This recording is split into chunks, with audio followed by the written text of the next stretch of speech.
بسم اللہ الرحمن الرحیم۔ السلام علیکم۔ یہ کاشان بصیرت کا آڈیو بک چینل ہے اور آپ جو کتاب سماعت فرما رہے ہیں اس کا نام ہے مکتب تشیع۔ اس کتاب کی تالیف کی ہے استاد شیخ محمد رضا مظفر نے اور اس کا ترجمہ کیا ہے ڈاکٹر سہیل بخاری نے۔ آئیے سنتے ہیں اس کا پارٹ نمبر 8 صفحہ نمبر 149۔ مناجات کرنے والی یعنی دعائے کمیل میں خدا سے عرض کرتے ہیں کہ اے خدا، اے میرے مالک، تو نے مجھے حکم دیا تھا لیکن میں نے نفسانی خواہش کی پیروی کی اور اپنے آپ کو اس دشمن یعنی شیطان کے شعبدوں سے نہیں بچایا جو انسان کی کشش کے لیے نگاہوں کو خوشنما بنا دیتا ہے۔ اس نے مجھے ان خواہشات کے ذریعے سے دھوکہ دیا۔ قضائے آسمانی نے بھی اس کی مدد کی جس سے میں نے تیرے بعض احکام سے پھر گیا اور اپنی حد سے نکل گیا اور تیرے کچھ حکموں میں سے میں نے منہ موڑ لیا۔ اس میں شک نہیں کہ انسانوں کے لیے تنہائی میں اپنے گناہوں کا ایسا اعتراف لوگوں کے سامنے اعتراف کرنے سے زیادہ آسان ہے، چاہے یہ اعتراف تنہائی میں ہونے کے باوجود روح کی نہایت کربناک حالت کا موجب ہی ہو۔ روح کی مخصوص پریشانی کا یہ اعتراف اگر پورے طور پر ہو جائے تو انسان کی ناپاک روح کے ہیجان میں کمی آنے اور اسے خوش بختی کی راہ پر لگانے میں بہت کامیاب ہوتا ہے۔ جو انسان اپنے نفس کی اصلاح کا خواہش مند ہے اسے چاہیے کہ اپنی زندگی میں ایسی تنہائیاں اختیار کرتا رہے، ان میں سے نہایت آزادی سے سوچے بچارے اور اپنے نفس کا جائزہ لے۔ تنہائی اور محاسبے کا بہترین طریقہ یہی ہے کہ انسان نہایت توجہ سے ان دعاؤں کا ورد کرے جو ائمہ اطہار علیہ السلام سے ہمیں ملی ہیں اور جن کے گہرے معنی انسانی روحوں کی گہرائیوں میں اتر جاتے ہیں، جیسے ابو حمزہ سمالی کی دعا جو امام زین العابدین علیہ السلام سے نقل کی گئی ہے۔ اے میرے پالنے والے، میری برائیوں کو اپنی پردہ پوشی سے چھپا لے اور اپنی مہربانی اور بخشش کی بدولت مجھے ملامت اور تنبیہ سے معاف فرما دے۔ اس جملے پر غور کرنے سے کہ میری برائیاں چھپا لے، ہمیں یہ معلوم ہوتا ہے کہ انسان اپنے گناہوں کے چھپانے سے زیادہ دلچسپی رکھتا ہے اور یہ جملہ اس دلچسپی کو ظاہر کرتا ہے۔ اسی لیے یہ دعا انسانوں کو گناہوں اور خطاؤں کو چھپانے کی طرف کسی بناوٹ کے بغیر توجہ دلاتی ہے، جو ایک اہم بات ہے۔ اس کے بعد یہ دعا اس مقام پر ایک دوسری حقیقت کا اعتراف کرتی ہے جہاں مذکورہ دعا میں اوپر کے جملوں کے بعد کہتے ہیں اگر آج تیرے علاوہ کوئی اور بھی میرے گناہوں سے واقف ہوتا تو میں وہ گناہ نہ کرتا، اور اگر مجھے گناہ کی جلد سزا ملنے کا ڈر ہوتا تو اس سے دور ہی رہتا۔ یہ اقرار اور اپنے گناہوں کو چھپانے سے گہری دلچسپی انسان کو مجبور کرتی ہے کہ وہ خدا سے گڑ گڑا کر معافی اور بخشش طلب کرے تاکہ خدا کی دی ہوئی دینوی اور آخروی سزاؤں کے نتیجے میں لوگوں کے سامنے رسوا نہ ہو۔ یہی وہ موقع ہے جب انسان راز و نیاز میں ایک لذت محسوس کرتا ہے، مجبوراً خدا کی طرف جاتا ہے اور اس کا شکر ادا کرتا ہے کہ تو نے میری نافرمانیوں کے جواب میں برداشت اور چشم پوشی سے کام لیا ہے اور اتنی زیادہ قوت رکھتے ہوئے بھی مجھے بدنام نہیں کیا۔ اس دعا میں آگے چل کر امام زین العابدین علیہ السلام فرماتے ہیں میں تیری تعریف کرتا ہوں کہ تو عالم اور دانا ہوتے ہوئے بھی حلیم اور بردبار ہے اور قادر توانا ہوتے ہوئے بھی عفو اور درگزر کرتا ہے۔ اس کے بعد امام علیہ السلام انسان کو ان گناہوں کے معافی اور عذر خواہی کے طور پر جن کا ارتکاب اس نے خدا کی بردباری اور عفو سے غلط فائدہ اٹھاتے ہوئے کیا، یہ دعا سکھاتے ہیں تاکہ بندے کا خدا سے تعلق مضبوط ہو جائے اور بندہ اقرار کرے کہ اس نے حکم خدا سے انکار کیا یا لاپرواہی کی بنا پر گناہ نہیں کیے۔ چنانچہ اس کے بعد فرماتے ہیں اے خدا، تیری بردباری مجھے گناہ کی طرف لے جاتی ہے اور گناہ کی جرت دلاتی ہے، تیری پردہ پوشی مجھے بے حیائی کی طرف بلاتی ہے اور تیری رحمت اور درگزر کی جو معرفت مجھے حاصل ہوتی ہے اس نے مجھے ان اعمال کی سزاؤں کے خوف سے بے پرواہ بنا دیا جو تو نے حرام قرار دیے ہیں۔ ان دعاؤں میں اس تعمیری روش کے ساتھ یہ مناجاتیں نفس انسانی کی اصلاح اور طہارت کرتی ہیں اور انسان کو خدا کی فرما بردار اور گناہ چھوڑ دینے پر آمادہ کرتی ہیں۔ اس کتاب میں ان دعاؤں کے بہت سے نمونے پیش کرنے کی گنجائش نہیں، لیکن ہمارا بہت جی چاہ رہا ہے کہ اس دعا کے 1-2 نمونے ضرور دیں۔ جس میں انسان نے خدا سے بحث اور استدلال کے طور پر معافی اور بخشش کی درخواست کی ہے. مثلا دعائے کمیل کا ہنگامہ مچا دینے والے یہ فقرے: اے میرے خدا، سردار اور آقا، کاش میں جانتا کہ تو اپنے عذاب کی آگ ان صورتوں میں برسائے گا جو تیری عظیم درگاہ میں سر جھکائے ہوئے ہیں، یا ان زبانوں پر جنہوں نے سچائی کے ساتھ تیری وحدانیت کی تعریف اور شکر کی باتیں کی ہیں، یا ان دلوں پر جنہوں نے واقعی تیری خدائی کا اقرار کیا ہے، یا ان ذہنوں پر جو تیری معرفت کی روح سے تیری عظمت کے سامنے احترام اور عاجزی سے پڑے ہیں، یا ان اعضاء پر جو تیری عبادت کے لیے شوق سے عبادت گاہوں کی طرف دوڑتے ہیں. ایسا نہیں ہے، کوئی شخص تجھ پر ایسا شبہ بھی نہیں کر سکتا، اور اس فضل و کرم کے باوجود جو تو ہم پر رکھتا ہے، ایسی کوئی خبر ہم تک نہیں پہنچی ہے. دعا کے ان فقروں کو پھر پڑھو اور ان کے جادو کر دینے والی بلاغت، حسن اور بیان کی پاکیزگی پر غور کرو، اور سوچو کہ یہ دعائیں کس طرح ایک ہی وقت میں گناہ اور قصور کے اقرار اور عبادت کی روح کا عملی طریقہ بھی سکھاتی ہیں، اور انسان کو خدا کی مہربانی اور بخشش کی امید بھی دلاتی ہیں. پھر رمزیہ انداز میں بالواسطہ طور پر خدا کی عبادت اور فرما برداری کا ڈھنگ بتاتی ہیں اور سمجھاتی ہیں کہ فرائض ادا کرنے والا خدا کی بخشش اور انعام کا سزاوار ہوتا ہے. اسی طرح کا لاہ عمل انسان میں یہ شوق پیدا کرتا ہے کہ وہ اپنے ضمیر کی طرف رجوع کرے اور پھر ضمیر کی آواز پر اسے ادا کرے جو واجب تھا اور پہلے جسے ادا کرنے سے جی چرا رہا تھا. پھر ہم دعائے کمیل کے دوسرے حصے میں بحث اور فریاد کا دوسرا ڈھنگ پاتے ہیں اور خدا سے یوں راز و نیاز کرتے ہیں: اے خدا، اے مالک، اے میرے پالنے والے، بالفرض اگر میں تیرے عذاب کو برداشت بھی کر لوں، تیری جدائی پر کیسے صبر کر لوں؟ اور میں یہ بھی مان لیتا ہوں کہ میں تیرے غضب کی آگ کی گرمی برداشت کر سکتا ہوں، لیکن تیرے فضل و کرم کی طرف سے اپنی آنکھیں بند کر کے کیسے صبر کر لوں؟ یہ فقرے انسان کو بتاتے ہیں کہ اللہ کی نزدیکی سے لذت اور محبت پیدا ہوتی ہے، اور اس کی قدرت اور بخشش کو دیکھنے سے جوش، دلچسپی اور شوق پیدا ہوتا ہے، اور یہ بات واضح کرتی ہیں کہ اس لذت کا اس حد اور اس درجے تک پہنچ جانا مناسب ہے کہ اس سے محرومی کی تکلیف دہ اثر دوزخ کی آگ کی گرمی اور عذاب سے بھی بڑھ جائے. جس طرح یہ فرض کر لیا کہ ممکن ہے کہ انسان دوزخ کی آگ کی گرمی برداشت کر لے، لیکن یہ ممکن نہیں ہے کہ خدا کی عنایت کی نظر سے محرومی پر صبر کرے. اسی طرح یہ فقرے ہمیں یہ بھی سکھاتے ہیں کہ محبوب اور معبود سے جو دل بستگی اور نزدیکی کی لذت بندے کو حاصل ہے، وہ خدا کے نزدیک بہترین سفارش ہے، کیونکہ خدا ایسے بندے پر عنایت کرتا ہے اور اس سے درگزر کرتا ہے، اور عشق اور جوش کی پاکیزگی اور خوبی، کرم کرنے والے، بردبار، توبہ قبول کرنے والے اور بخشش والے خدا سے ڈھکی چھپی نہیں ہے. اس مقام پر یہ مناسب ہے کہ اس گفتگو کے آخر میں وہ دعا بتا دی جائے جو بہت مختصر ہے، تمام اخلاقی خوبیوں پر محیط ہے، انسان کے ہر عضو کے کام اور انسانوں کے ہر طبقے اور ان کے طبقوں کی عمدہ خصوصیات بیان کرتی ہے. یہ دعا حضرت ولی عصر امام مہدی آخر الزماں علیہ السلام کی دعا کے نام سے مشہور ہے، اور وہ دعا یہ ہے. ترجمہ: اے خدا، اطاعت کی توفیق، گناہ سے دوری، اچھی نیت اور اس کا علم عنایت فرما جو تیرے نزدیک قابل احترام ہے. اے خدا، ہمیں ہدایت اور ثابت قدمی عطا کر، ہماری زبانوں پر درست اور دانائی کی بات چیت جاری کر، ہمارے دلوں کو علم و معرفت سے بھر دے، ہمارے پیٹوں کو حرام اور نجس غذا سے پاک رکھ، ہمارے ہاتھوں کو ظلم اور چوری سے روک دے، ہماری آنکھوں کو حرام کاریاں اور خیانت نہ دکھا، ہمارے کانوں کو فضول اور بیہودہ باتیں اور چغلی سننے سے معذور کر دے،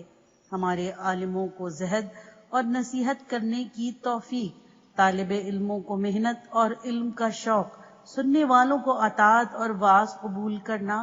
بیمار مسلمانوں کو صحت اور آرام، مسلمان مردوں پر مہربانی اور رحم، بوڑھوں کو عزت سنجیدگی، جوانوں کو غلطیوں پر پچھتاوا اور توبہ، عورتوں کو شرم اور پاک دامنی، دولت مندوں کو کشادگی عطا اور عاجزی، مفلسوں کو صبر اور قناعت، جنگجوؤں کو مدد اور فتح، قیدیوں کو آزادی اور آرام، حاکموں کو اور حکمرانوں کو عدل اور نرمی اور رعیت کو انصاف اور نیک کرداری عطا فرما، حاجیوں اور زائروں کو راستے کا کھانا اور خرچ عنایت کر، اور ان پر تو نے جو حج اور عمرہ واجب کیا ہے اپنے فضل اور رحمت سے اسے ادا کرنے کی توفیق دے، اے مہربانوں میں سب سے مہربان۔ ہم پڑھنے والے بھائیوں سے پرزور سفارش کرتے ہیں کہ یہ فرصت کو غنیمت جانو اور دعاؤں کی تلاوت کو اس طرح کرو کہ ان کے معنی، فائدے اور مقصد پر گہری نظر رہے، اور خدا کی طرف پورا دھیان دے کر نہایت خلوص سے دل لگا کر پڑھو۔ تمہارے پڑھنے کا یہ انداز ہو جیسے یہ دعائیں تم نے لکھی ہیں اور اب انہیں اپنی زبان سے ادا کر رہے ہو۔ یہ دعائیں ان قاعدوں کے مطابق پڑھنی چاہیے جو اہل بیت علیہ السلام سے ہم تک پہنچی ہیں، اسی لیے ان کو دلی توجہ کے بغیر پڑھنا صرف زبان ہلانا ہے، اور اس سے نہ انسان کے لیے خدا کی معرفت میں اضافہ ہوتا ہے اور نہ وہ خدا کا مقرب بن سکتا ہے، اور نہ اس کی پیشانی کی گتھی سلجھ سکتی ہے، اور پھر ایسی صورت میں دعا قبول بھی نہیں ہوتی، جیسے کہ امام جعفر صادق علیہ السلام نے فرمایا ہے، خداوند بزرگ و برتر وہ دعا قبول نہیں کرتا جو کسی بے پرواہ دل سے نکلتی ہے۔ جب دعا کرو تو دل سے خدا کی طرف دھیان دو، پھر یقین رکھو کہ تمہارا چاہا ہوا پورا ہو جائے گا۔ اصول کافی، جلد نمبر 4، باب دعا، صفحہ نمبر 743۔ صحیفہ سجادیہ کی دعائیں۔ عاشورہ کے دن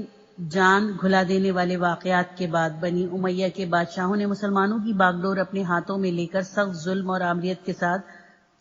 بے حد خون بہاتے اور ظلم ڈھاتے ہوئے اسلامی تعلیمات کو شدید نقصان پہنچایا۔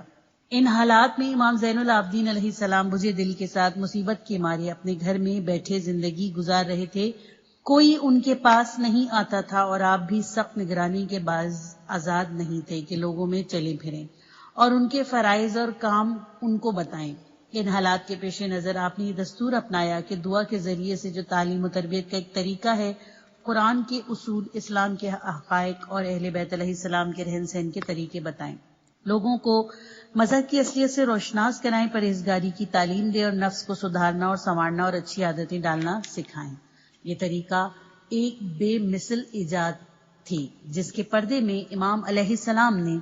دشمنوں کو کسی بہانے کا موقع دیے بغیر اسلام کے حقائق اور اصول عام کرنے لگے۔ چنانچہ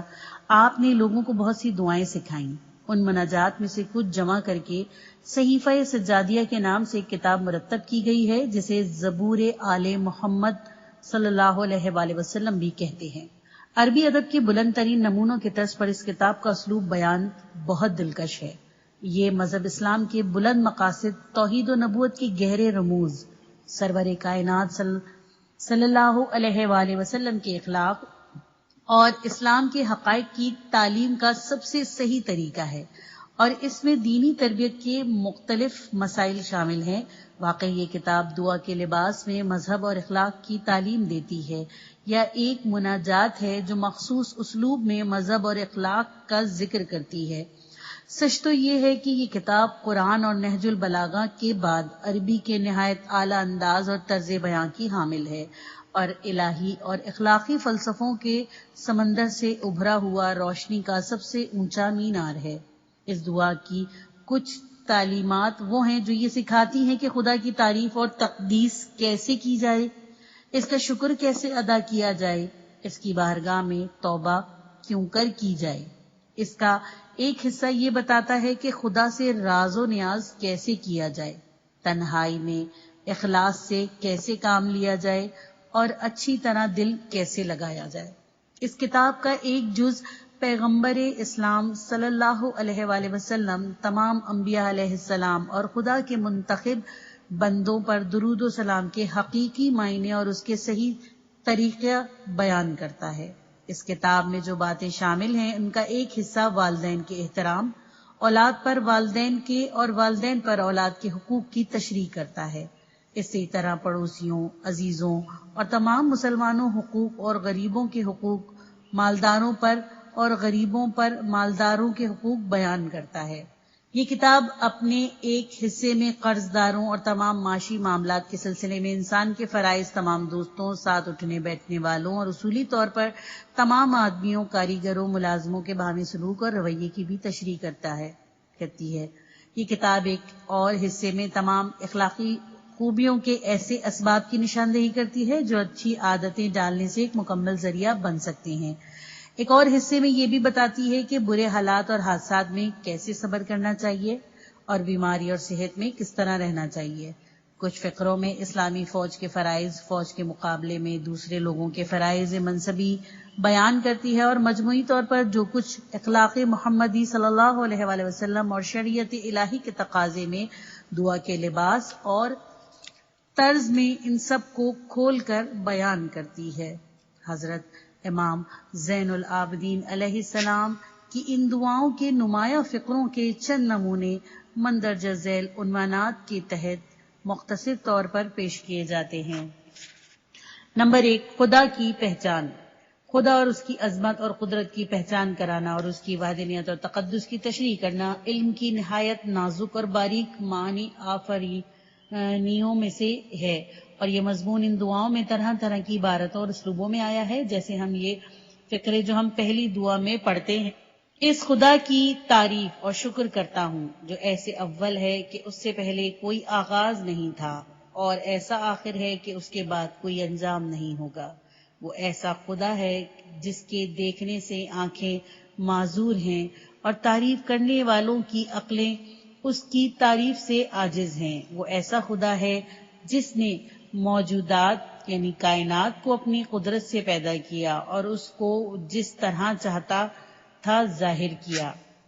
مندرجہ بالا فقرات نے بڑی نزاکت سے خدا کے اول اور آخر ہونے کی حقیقت کو مجسم بنا کر سمجھا دیا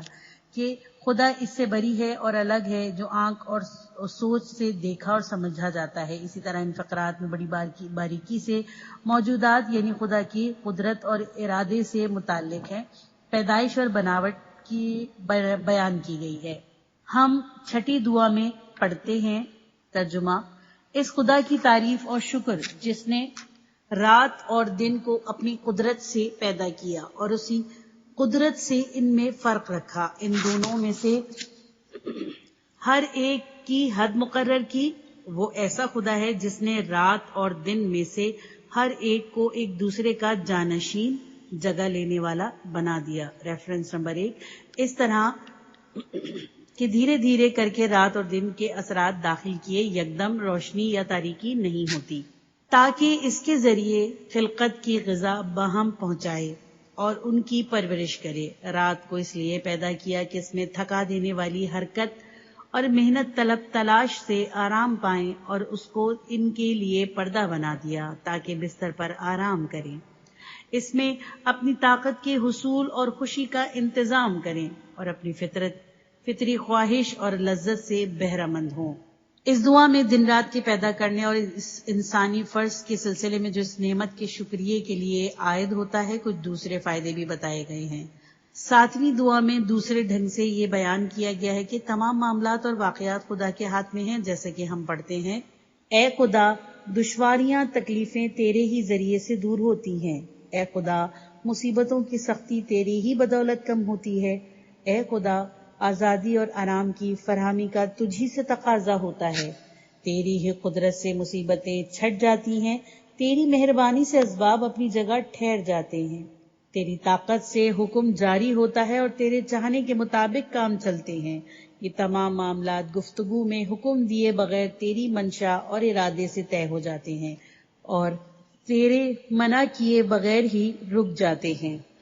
خدا کی عبادت میں عاجزی۔ اس بات کی تشریح کہ انسان خدا کی درگاہ میں خالص عبادت اور فرما برداری کی چاہے جتنی کوششیں کرے خدا کی انعامات اور مہربانیوں کا حق ادا نہیں کر سکتے، جیسا کہ ہم 37ویں دعا میں پڑھتے ہیں۔ ترجمہ: اے خدا، کوئی شخص تیری شکر گزاری کا پورا حق ادا نہیں کر سکتا، البتہ صرف یہ کر سکتا ہے کہ پھر تیرا احسان مند ہو اور پھر اس پر دوبارہ تیرا شکر ادا کرنا واجب ہو جائے۔ وہ چاہے جتنی زیادہ کوشش کرے تیری اطاعت کی حد ختم نہیں کر سکتا، بس یہ کر سکتا ہے کہ تیری بے حد مہربانی کے باعث تیری شایان شان اطاعت کرنے سے قاصر رہے۔ اسی لیے تیرے سب سے زیادہ شاکر بندے بھی تیری شکر گزاری میں کمزور ہیں، اور تیرے سب سے زیادہ عبادت کرنے والے بندے تیری اطاعت سے قاصر ہیں۔ چونکہ بندوں کے لیے خدا کی نعمتیں اور عطیے لامحدود ہیں، بندے ان کا شکر ادا کرنے سے عاجز ہیں۔ پھر اسے کیا کہیں جو لوگ نہایت ڈھٹائی سے خدا کا حکم ٹال دیں۔ وہ گناہ گار بندے جو ان گناہوں میں سے ایک گناہ کی تلافی کی بھی طاقت نہیں رکھتے، وہ کیا کرے؟ صحیفہ سجادیہ کی 16ویں دعا کے مندرجہ ذیل فقرے اس نقطے کی وضاحت کرتے ہیں۔ ترجمہ: اے خدا، اگر میں تیرے سامنے اس قدر روؤں کہ میری آنکھوں کی پلکیں بھی جھڑ جائیں، اور اس زور سے روؤں کہ میری آواز ختم ہو جائے، ٹوٹ جائے، اور اپنے دونوں پاؤں پر اتنے عرصے تک کھڑا رہوں کہ پاؤں سوج جائیں، اور تیرے لیے اتنے رکوع کروں کہ میری ریڑھ کی ہڈی ٹوٹ جائے، اور تجھے اتنے سجدے کروں کہ میری آنکھوں کے ڈھیلے حلقوں سے نکل پڑیں، اور تمام عمر زمین کی مٹی چاٹتا رہوں اور مرتے وقت تک گدلا پانی پیتا رہوں، اور ان حالات میں تیرے ذکر میں اتنا مشغول رہوں کہ زبان بولنے سے رک جائے، اور پھر تجھ سے شرمندہ ہو کر آسمان کی طرف آنکھ نہ اٹھا سکوں، اس وقت بھی ان کاموں کے عوض اپنے ایک گناہ کی معافی کا بھی حقدار نہیں ہو سکتا۔ نمبر 3، خدا کی طرف سے سزا اور جزا۔ سزا اور جزا، بہشت و دوزخ اور اس کا بیان کہ خدا کے تمام انعامات اس کی مہربانی کا نتیجہ، اور چھوٹے سے چھوٹا گناہ بھی جو بندہ ڈھٹائی سے کر بیٹھتا ہے عذاب کا موجب ہوگا۔ گناہ کے متعلق بندے پر خدا کی حجت ختم ہو چکی ہے، اور اب بندے کو کسی قسم کے اعتراض کا کوئی حق نہیں ہوگا۔ صحیفہ سجادیہ کی سبھی دعائیں یہ اثر رکھتی ہیں کہ خدائی عذاب کا ڈر اور اس کے انعام کی امید انسان کی روح میں سمو دیں۔ یہ سبھی دعائیں اس بات کی گواہی دیتی ہیں کہ وہ اپنے طرح طرح کے اسالیب سے انسان کو سوچنے والے ذہن میں گناہ کے ارتکاب کا ڈر بٹھاتی ہیں، جیسا کہ ہم 46ویں دعا میں پڑھتے ہیں۔ ترجمہ: اے خدا، تیری دلیل اور حجت مضبوطی سے قائم ہے اور باطل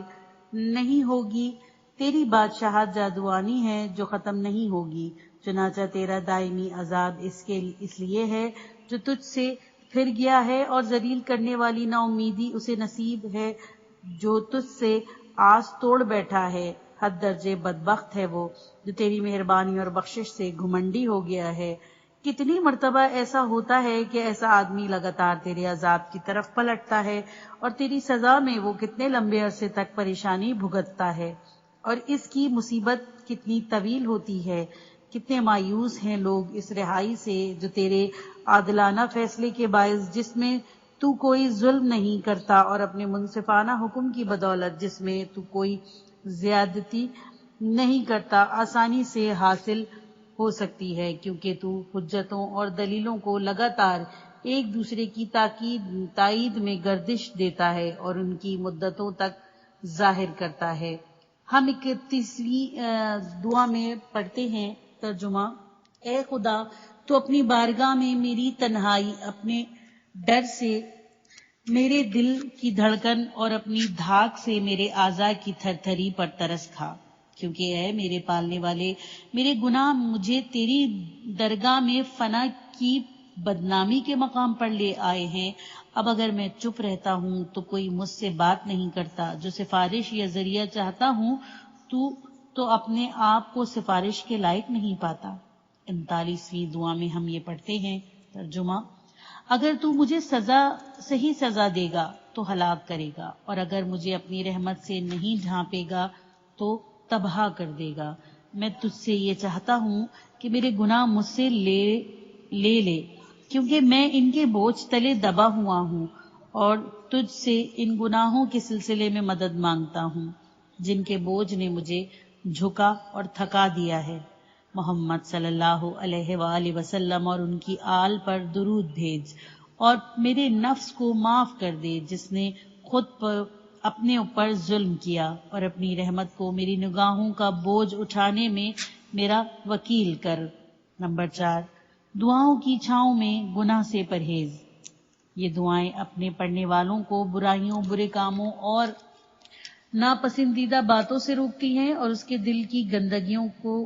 دھو دھلا کر اسے پاک صاف کر دیتی ہیں۔ مثلا 20ویں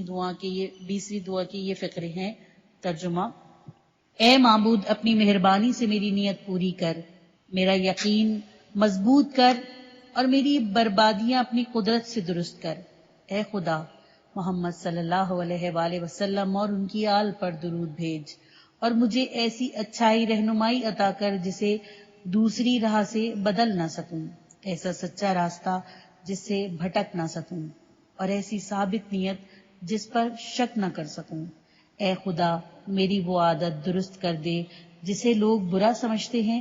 اسی طرح میری وہ بری خصلتیں جن کی وجہ سے لوگ مجھے ملامت کرتے ہیں اچھی بنا دے، اور میری اچھی لیکن ادھوری عادات کو کامل کر دے۔ نمبر 5، طاقتور روح کی پرورش۔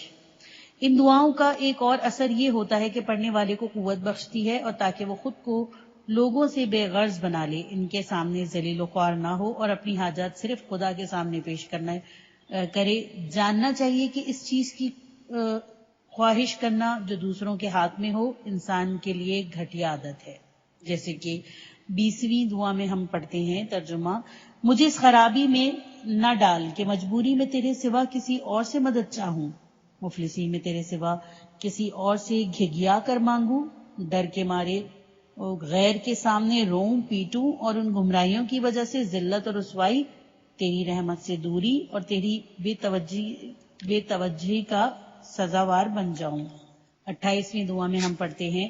اے خدا، میں نے تجھ سے دل لگایا اور تیرے علاوہ اس غیر سے جو تیری مہربانی کا محتاج ہے الگ ہو گیا ہوں۔ اس سے جو تیرے کرم کا حاجت مند ہے میں نے اپنا سوال واپس لے لیا اور یہ سمجھ لیا کہ ایک حاجت مند کا دوسرے حاجت مند سے مانگنا سوچ بچار کی حماقت اور عقل کا بھٹکنا ہے۔ 13ویں دعا میں ہم پڑھتے ہیں۔ ترجمہ: جو کوئی تیرے حضور میں اپنی حاجت مندی کا نقص مٹانے کی درخواست کرتا ہے اور اپنی مفلسی تیرے کرم سے دور کرنا چاہتا ہے، اور وہ واقعی ٹھیک جگہ سے اپنی حاجتیں طلب کرتا ہے اور اپنا مقصد حاصل کرنے کے لیے مناسب راستے سے آتا ہے، لیکن جس کسی نے اپنی ضرورت کی خاطر تیری کسی مخلوق کی طرف رخ کیا یا تیرے سوا کسی اور کو اپنی حاجت بر آری کا سبب ٹھہرایا، وہ اس بات کا سزاوار ہے کہ تجھ سے مایوس ہو جائے یا تیرے احسان اور بخشش میں شامل نہ ہو۔ نمبر 6، لوگوں کے حقوق کی ادائیگی۔ صحیفہ سجادیہ کی دوسری دعاؤں کے فقرے انسانوں کو یہ بتاتے ہیں کہ لوگوں کے حقوق کی پاسداری لازم ہے، اور یاد دلاتے ہیں کہ اسلامی برادری کے معنی کی اصلیت یہ ہے کہ مسلمانوں میں مدد، سہارا، صلح و صفائی، ہمدردی، درگزر جانساری پیدا ہو تاکہ ان میں اسلامی اخوت قائم ہو۔ جیسا کہ ہم 48ویں دعا میں پڑھتے ہیں: اے خدا، میں تیرے حضور میں معافی چاہتا ہوں اس ظلم کی وجہ سے جس پر میرے سامنے ظلم ہو اور میں اس کی مدد کو نہیں پہنچ سکا، اور اس احسان کی وجہ سے جو مجھ پر ہوا اور میں اس کا شکریہ ادا نہیں کر سکا، اور جس برا کام کرنے والے نے مجھ سے معافی مانگی لیکن میں نے اسے معاف نہیں کیا، اور اس حاجت مند کی وجہ سے جس نے مجھ سے مانگا اور میں نے اس کو اپنے اوپر ترجیح نہیں دی، اور اس حق کی وجہ سے جو مجھ پر واجب ہے اور میں نے اسے ادا نہیں کیا، اور مومن کے اس عیب کی وجہ سے جو میرے سامنے کھل گیا لیکن میں نے اسے نہیں ڈھکا۔ واقعی اس قسم کی عذر خواہی اور عفو طلبی ایسا پرکشش منصوبہ ہے جو انسان کی روح کو نہایت اعلیٰ درجے کی خوبیوں اور خدائی اخلاق کی طرف مائل کر دیتا ہے۔ یہ پارٹ ختم ہوا۔ کتاب کا اگلا حصہ نیکسٹ پارٹ میں سنیے۔